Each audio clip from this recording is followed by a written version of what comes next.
Hello, guys. It's Chris here, otherwise known as UtdActive on Twitter. So today it's an additional podcast. Obviously, there's been some breaking news today in terms of Ralph Rangnick leaving the club and not even continuing as a consultant. So it's a shock to the media because no one's been leaked, which I consider positive.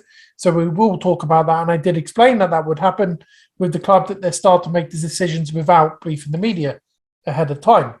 So we're going to talk about Rangnick's decision, that he's no longer going to be the consultant at Manchester United. And there are some significant reasons for it. So there's 9 reasons which we'll go through. But I just want to point out the official statement by Manchester United, just go through that first. And then we'll talk about the 9 reasons of why Rangnick is no longer going to be the consultant. So, and what that sort of impacts the club. So we'll talk a little bit about that. So firstly, obviously, Manchester United at 14:22 today announced that obviously Rangnick's not going to stay as a consultant, and they've said it's due to the demands of being an Austrian manager. So, which is interesting to say because they would have known that prior to him taking the job, and then all of a sudden they're doing it now. So, a little bit bizarre, that one. Don't completely buy the reason for it, but it's probably the most logical thing to say in terms of what's gone on. So there are some even further reasons for it, and obviously the club, have thanked his efforts and those sort of things. So we're going to jump straight into the 9 reasons, and it's going to be quite quick. It's be a short podcast, but there's been a lot of stuff going on Twitter, a lot of the assumptions of why, and I just wanted to make sure that obviously you had clarity for what are the reasons are. So the first reason for it, and it's quite clear what's happened, is that Rangnick was hired as interim, and obviously we were looking forward to him being in the consultant, making those suggestions. But his interim role has been nothing short than a disaster. And, you could take that everywhere you want, but within the club, performances haven't been good enough. He's got the worst record as an interim or as a manager for Manchester United. So there's that kind of thing already in terms of, his reputation and those sort of things with the players, the dressing room, some of those questionable stuff that's gone on hasn't really changed, hasn't been able to change the behaviour of the staff. So there's that particular reason. Now, that isn't completely Rangnick's fault. That's down to some of the players. Obviously, they've not been good enough, and they weren't good enough for Solskjaer. So we know that the players have got some issues there. But there has been some issues in terms of how he's handled it and those sort of things. So that is one of the main reasons, is that obviously his interim role wasn't as good as what everyone expected it to be. And the club, haven't performed while he's on there. There's been no sort of manager bounce. We had 30 minutes of sort of Gegenpress football, and we've had nothing after that. So those one of the sort of the reasons, and one of the less reasons of why that decision has been made. Now, the second decision for it is that obviously Manchester United have brought Ten Hag in, and Rangnick did help with that, I have explained. Now, Rangnick and Ten Hag, obviously they've had some form of conversation. Don't think it's been lengthy, but they've had some form of conversation. Now, Ten Hag made it quite clear in his conference that he will draw his own conclusions from what he wants from Manchester United. So that being said, he doesn't need a consultant. He's got his own plans. And Rangnick would be seen as a sort of an interruption of that, because he wants to build his own Manchester United. He's got his own experienced staff there. There's a lot of changes going on. So ultimately, Rangnick's role wasn't particularly needed for Ten Hag. And that is another decision of why the club has said, okay, well, let's move that on. So that's the second reason for it. Now, the third reason is the club feel they have enough experience to be able to move the club forward on the football side. They've got John, who can make some good decisions, and hopefully he's under the spotlight. I have said that today. We'll see what goes on with that one. But they also have the likes of Steve McClaren there now with Ten Hag, so they can make some suggestions from the football side. And they have a good scouting network. They're obviously going to hire some new people in the scouting area, but there's a lot more focus on that going on and a lot of strategy. So Rangnick's already made particular suggestions to the club. They've already sort of implemented stuff with John and obviously Dan Fletcher and obviously Ten Hag coming in with his own staff. So they felt that Rangnick has done his job. He's made some suggestions as he's gone there. He's analysed the club, and he's done enough consultancy, even though he's been as an interim sort of manager for Manchester United, but he also had that going on. So club feels they've got enough experience on the football side to move forward. And I totally agree with that. I think that is something that they've got. They've got the likes of Steve McLaren there now on the football side with Erik ten Hag, who makes his own decisions. He doesn't listen. He listens to his own decisions. He did that with Ajax, and obviously he's listening to other people, and he's working closely with the board. And obviously John and ten Hag will work closely together. So that's one of the other. Now the fourth reason is, and Manchester United have said it in the statement, kind of saying that obviously his demands for Austria job is going to be key for him, so he doesn't feel like he could do both. Do feel that's a bit of an excuse. From my understanding and from what I've been having conversations with today in the last couple of hours, is that Rangnick is not stupid. Okay, so he already knew potentially that Manchester United might not need him after the interim role. He went to get the Austria job. Manchester United were like, okay, well, you could probably go and do that, and we wouldn't need you. So he was looking for his possible out then, because it was announced before the end of the season, and the conversations that he was having with Manchester United recently in the last couple of weeks have indicated that they potentially don't need a consultant anymore, and that points to reason 3 in those sort of decisions. So he understood there was a potential exit for him, and he's got a decent job out of being at Manchester United. Hasn't played great football. I don't know how it's going to work at Austria. Hopefully he does well, but because I do think that he could implement his style there. But let's see. But that was kind of an out for him on that one. Now, the fifth reason is quite controversial. So, wasn't extremely respected around the club from Manchester United's point of view. He was respected in terms of the board in some of the decisions, obviously with John and stuff like that. But the squad didn't really respect him that much. Felt some of his tactics were quite bizarre. Some of his substitutes, again, it's a similar sort of player power, but they didn't kind of respect him. And there's that issues of, making sure that they come into a clean slate next summer, but Rangnick's still kind of attached to the club.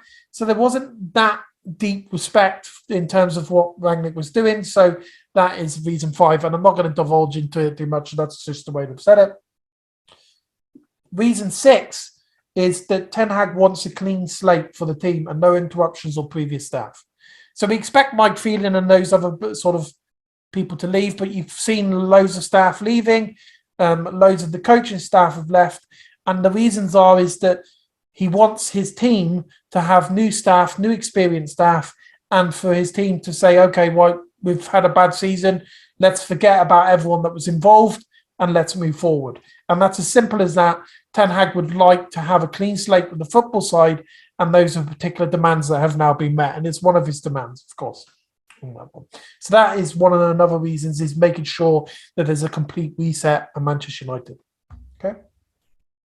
Reason 7 is that many staff are leaving Manchester United. We haven't finished yet, by the way.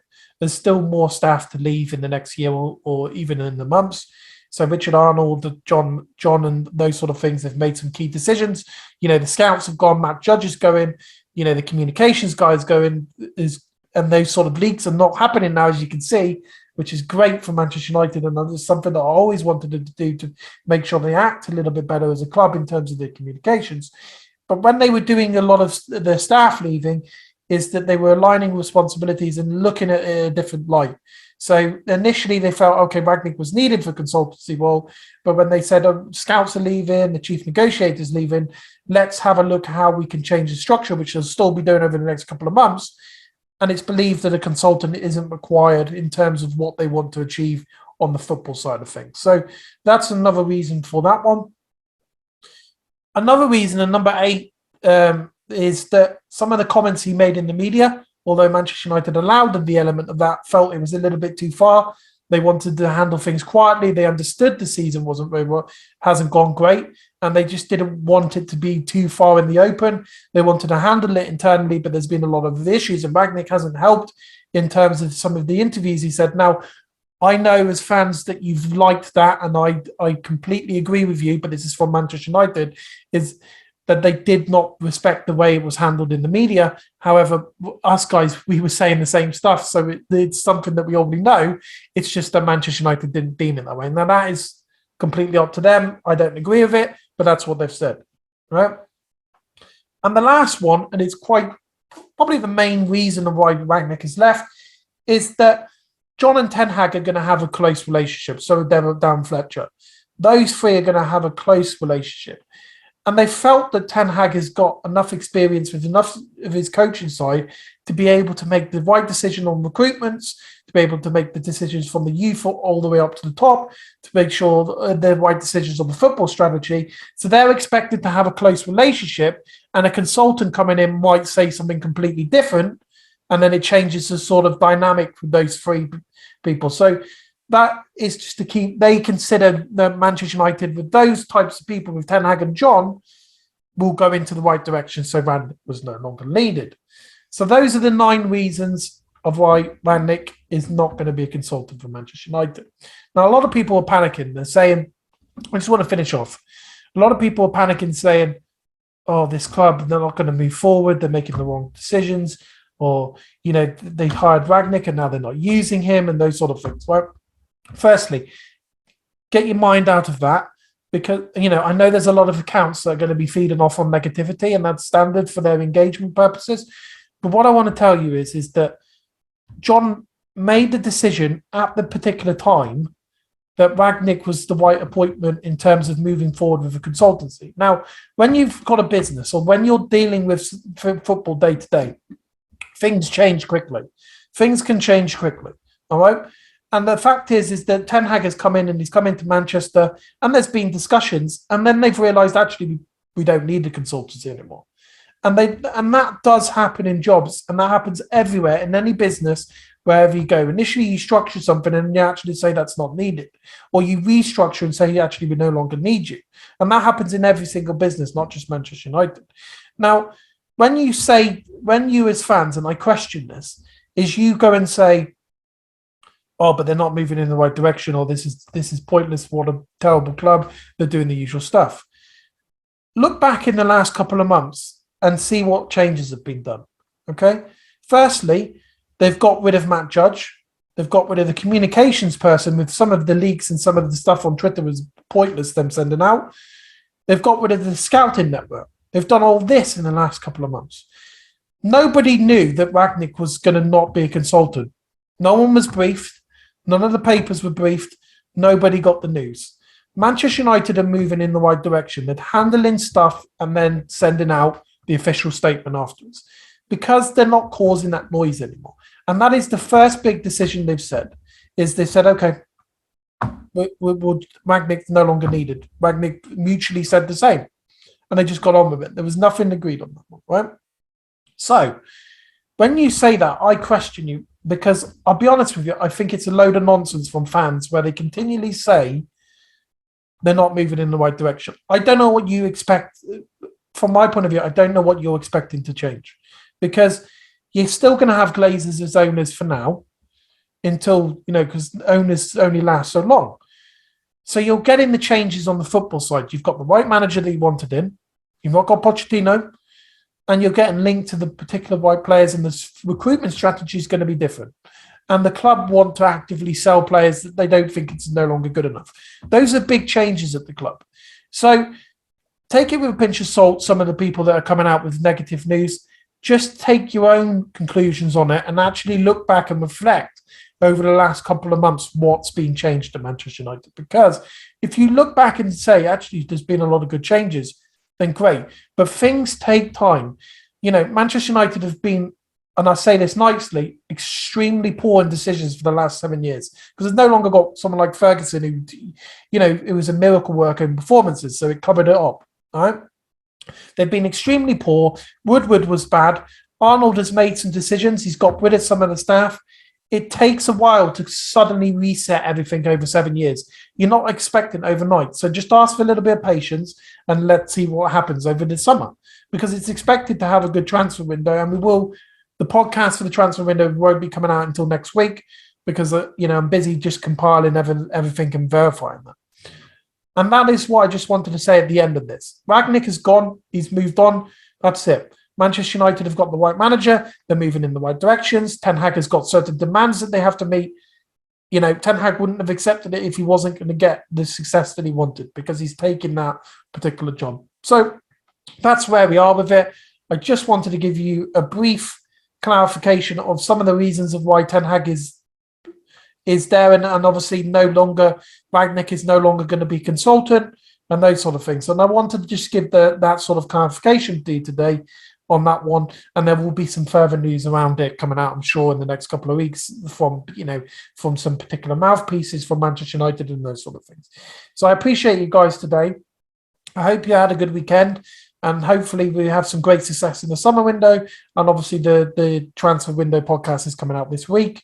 Just bear with me on that one. I just need to make sure it's all verified. But let's just be a little bit patient with the club. And I do think this is the right decision for them to make, considering what's been discussed with me. But I appreciate you guys. And thank you very much. We're nearly at 13,000 followers on Twitter. Obviously, we've got Discord, loads of people coming in there. I appreciate you all, even my biggest critics. I appreciate you all engaging with me. I'm happy to have a good conversation with anyone. So I appreciate you all today. Make sure you have a good week ahead. Take care, guys. Bye-bye now.